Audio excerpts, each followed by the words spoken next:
Hello, hello, hello, and welcome to a brand new Swindon Town Football Manager Let's Play video. We're on to episode 14 now, and it's another piece of good news.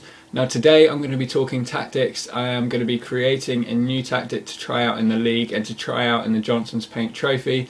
We've drawn away against Yeovil, I believe, so it's going to be a fairly challenging game there, but I think that we can rise to the challenge and we can try and win that by playing a little bit more defensively than we do in the league at the moment. As you can see in the scoreline, 5 goals to 2, that is a really promising result from an attacking point of view, but defensively that's disappointing. If we look at Reese's own goal, we have to say this is comical. I'm not entirely sure what he was trying to do there, and in terms of his composure, I thought his composure was quite good. I know in real life he scored an own goal in the final of the Johnson's Paint Trophy, but to be fair, it's one of those things. It wasn't a terrible own goal. It wasn't, I don't think there's anything else he could do. If you look at his composure, 11 is, you wouldn't score an own goal like that really. You would just clear the ball. Difficult situation for him perhaps. Danny Spiller scoring a goal on the 22nd minute, I think, to make it 1-1. That was quite worrying, how easy he beat his defence and how easy he rounded Fodgingham. I may have to train Fodgingham at one-on-ones because I don't think he's particularly brilliant at them. In terms of our new guy though, I brought him on in the second half because Benson wasn't quite performing. Devita again on fire. I think he got an 8.0 rating from this game. Another brilliant solid performance from him creating the goal, but Canego, or Pablo, I'm just going to call him Pablo for now, with an easy tap in there, and is going to do us a job this season as well. Obviously Ballatoni should be in for consideration. He's scored 2 goals for us in this game as well as many others in the season, doing what he does best, jumping up at the back post or the near post or wherever he happens to be, nodding the ball down and grabbing those easy goals. So that has taken advantage of his height and strength in the air. That's all you really need to do for set pieces. In terms of in news, I have one Manager of the Month for August. Not too surprisingly, I don't want to sound cocky or anything, but I have won all of my games in August. I think Chris Wilder, the Oxford manager, I can't quite remember his name, came second behind me, but he was behind me by a considerable amount apparently, according to manager points or something like that. I have also loaned out 2 players, as you can see, Swindon players named in Team of the Week. 2 of us this time. I've loaned out, and I will find this in a second. I know who I've loaned out, I was just going to find the information here, but I have loaned out Billy Bowden to Mansfield in the conference and Miles Story to Lincoln, and I believe Lincoln in this save are a League 2 team. I can't quite remember. I don't know. No, wait, they are a conference team. Oh well. Yeah, so they're getting some match experience there. In terms of Story, as I said in the start of the season, he could be useful for us in this season, so I have got that option to bring him back should we need a pacey striker. In his kind of replacement, I do enjoy bringing in too many people on loan because it's quite fun, you don't have to use them. I have brought in Mathieu Manset, or Manso, or however you pronounce it, because it's going to sound French. Decent pace, acceleration, balance, jumping and heading there, so he does a range of things, probably gets into good positions. Aggression, I can see him winning a lot of headers. Obviously 187 centimetres is a bit above average height. I've done this in metric because I live in the 21st century.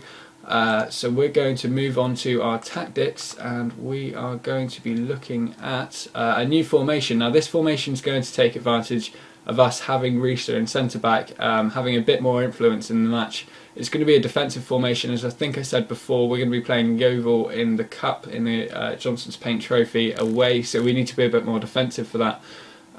So I'm going to create this now, just get rid of this one. The only difference between these 2 tactics are me playing it through the middle and me playing it on the side, so those don't make too much difference. If we just pick a tactic now, we're going to go 4-5-1, I believe, and we're going to put Risa here. Now we've got a lot of defensive options in those positions. It does kind of break up the partnership there. We had a stopper and a cover there previously, which if we do come up against say a very strong target man, that could be a problem, as I don't think my other option, Paul Downing in the centre back position there, is going to be able to cope with the target man. However, if the other team are, say, like Bradford, and they're putting on pacey strikers to try and knock the ball over the top of our defence, obviously Ballatoni, I think he has 10 or 11 pace, and pull down in your 14, that's just not going to be a problem. And Risa can pick up anyone running through in the middle there. That is going to be our main strength, I would say. In terms of these two positions, very useful because that's very much like our 4-4-2 formation. We've got one attacking player and one defensive player. Our two wingers, again, very useful. We've got Matt Ritchie on the left. I haven't quite picked who's going to be on the right. I don't think Scott Wagstaff's going to do too good a job there because he's more of a defensive player. We do have other options. Obviously, we've got Luke Rooney that we could try out. I'm not expecting too much from the game against Yeovil, so we could be trying out other players against them. However, if we do get through a bit further in the cup, then I would be bringing on my stronger options, and that it's just a new tactic for me to try out. I think it's going to work fairly well. We want Paul Benson up there. I know Davita's been playing well, but we need a strong target man in the middle to lob the ball up to if we're going to play long ball. I'm not entirely sure if we're going to play short or long. I think I may judge that on the weather, because apparently in wetter conditions it's better to play long ball, and in hotter conditions it's better to play short on the ground passes. So we could take advantage of that somewhat. I think my team are capable of passing it either long or short, to be fair. In comparison to other teams in League 2, we could play any way we really wanted to. We are the strongest team in League 2 by a stretch, I'd have to say. We could additionally bring on McCormack, but I'm not too interested in that. Maybe Pablo could be in that position if Benson doesn't perform again, but decent stats this season as well from Benson. 6.98 is very promising. So I will move all of these little team instructions around a little bit.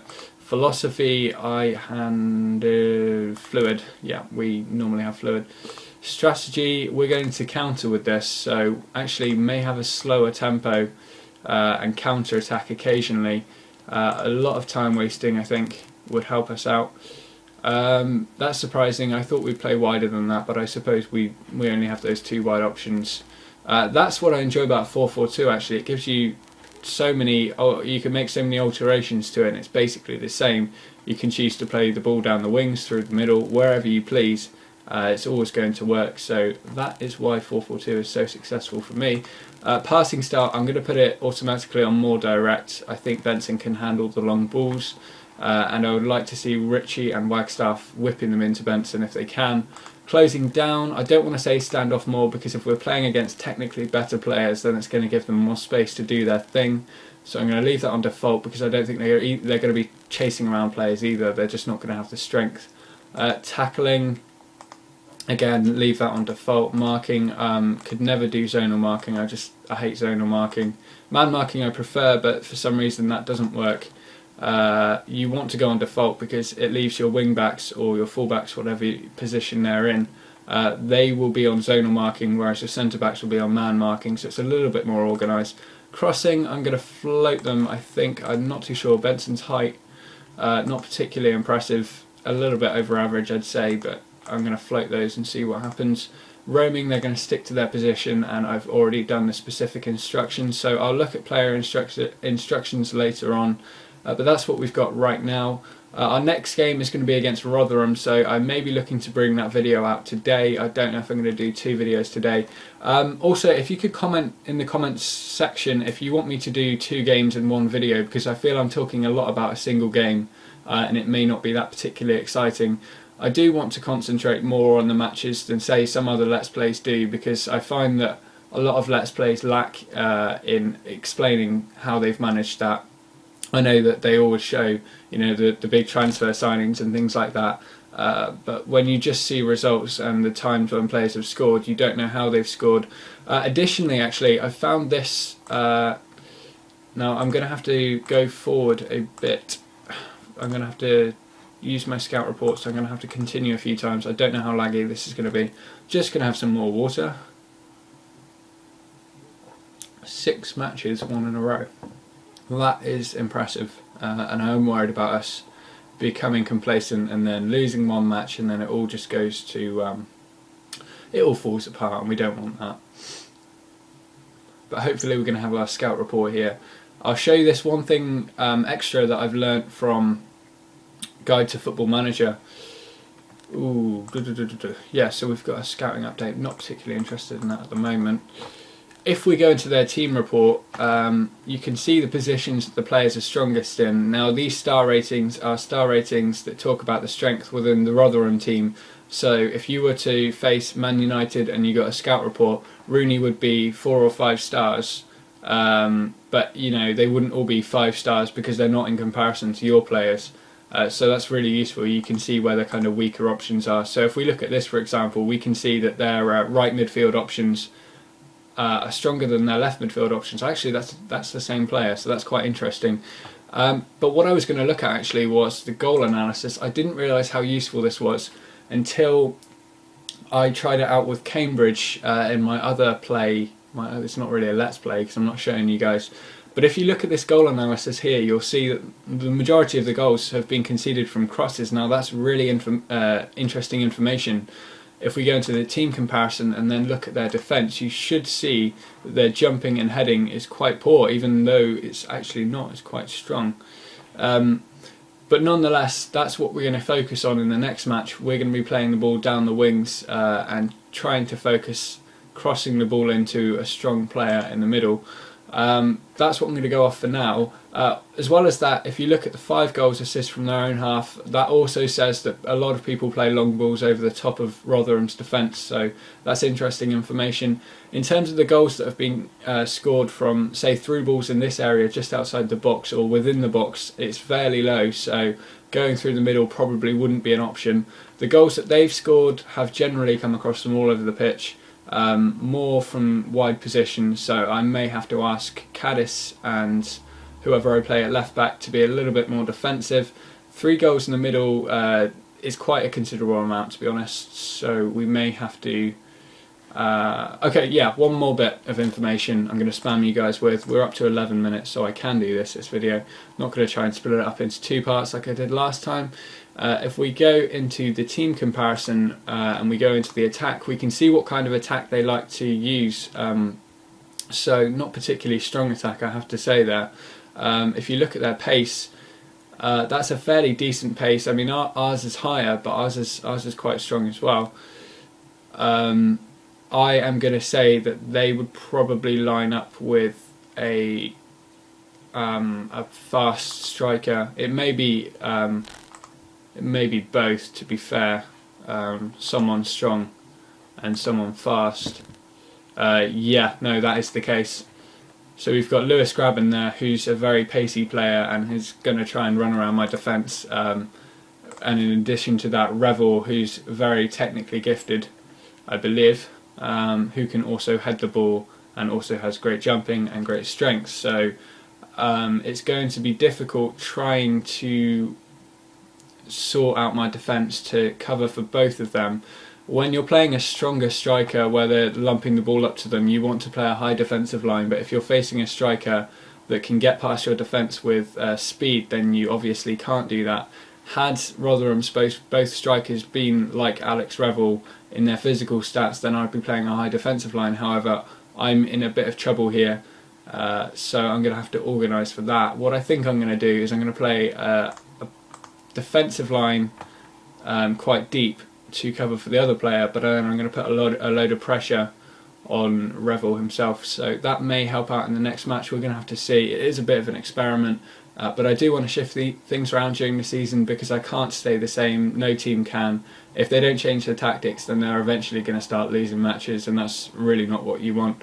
Again, I've got workload on very high in teamwork to learn that tactic. I know that doesn't help out with players learning other things in their training sessions. It does reduce that, but at the end of the day, I'd rather they'd be comfortable with their tactics than be technically amazing during the matches, because I think that they're already, you know, right up there with the best in the league. So I'm not too worried about that. Thank you for watching the video. I know there hasn't been too much goal information and stuff like that today, but as I said, if you want to drop me a comment and tell me if I should put 2 matches, 3 matches, 4 matches maybe in each of the videos to speed things up and to give a little bit more information and interesting information, then that would be appreciated. Thank you for watching. If you have watched up to this part of the video, then you are definitely a loyal subscriber. Thank you for watching, and goodbye.